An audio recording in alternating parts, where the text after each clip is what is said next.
साथियों, एक शिक्षक थे, बहुत ही सत्संगी व्यक्ति थे। एक बार उनके पेट में एक ट्यूमर हो गया, गांठ, और काफी दर्द होने लगी। पंडित जी अस्पताल में एडमिट हो गए। जिस वार्ड में पंडित जी एडमिट थे, उसी वार्ड में एक मरीज की मृत्यु हो गई। और जब मरीज की मृत्यु हो गई तो उसकी पत्नी लगी जोर जोर से रोने, कहने लगी, हमारे पास एक भी पैसे नहीं है, हम इनकी क्रियाकर्म कैसे करें, हम इनको कैसे घर लेके जाएं, हमारे पास तो कुछ है ही नहीं।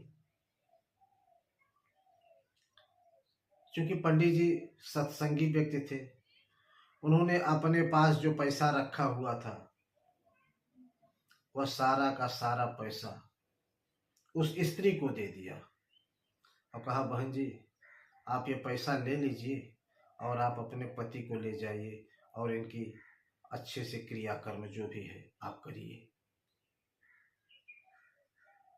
पंडित जी ने पैसा तो दे दिया, पंडित जी के पास कुछ रहा नहीं। पंडित जी का सुबह ऑपरेशन होना था और वो पैसा उन्होंने ऑपरेशन के लिए रखा हुआ था। भगवान की महिमा देखिए, रात को अचानक उनके पेट में बड़ा जोर से दर्द हुआ और इतना दर्द हुआ कि उनको उल्टी होने लगी, जोर से बहुत उल्टी हुई। उल्टी में खून पब क्या क्या पता नहीं, सब उल्टी कर दिए वो।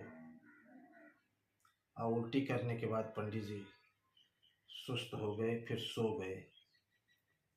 सुबह सुबह डॉक्टर आए और उनको जब ऑपरेशन थिएटर में ले गए तो देखते हैं कि इनके पेट में तो ट्यूमर ही नहीं है। मशीन लगाए तो देखते हैं ट्यूमर तो गायब हो गया। आश्चर्य में पड़ गए। नर्स को बुलाया, पूछने लगे कि इनके पेट का ट्यूमर क्या हो गया। नर्स ने बताया कि इनको रात को बहुत जोर से दर्द हुआ था और फिर इन्हें उल्टी हुई जिसमें खून भी आया था। बोले ओ, और ट्यूमर पेट में ही फूट के और उल्टी के माध्यम से सब बाहर निकल गया था। ये है परोपकार का बदला। डॉक्टर ने कहा कि अब ये पूरी तरह से स्वच्छ हैं, सुरक्षित हैं, अब इनको किसी भी ऑपरेशन की कोई जरूरत नहीं है। केवल दवा दिया और पंडित जी को जाने दिया। पंडित जी एकदम पूर्ण रूप से स्वस्थ थे। साथियों, आप लोगों ने रामचरितमानस में भी सुना होगा कि परहित सरिस धर्म नहीं भाई।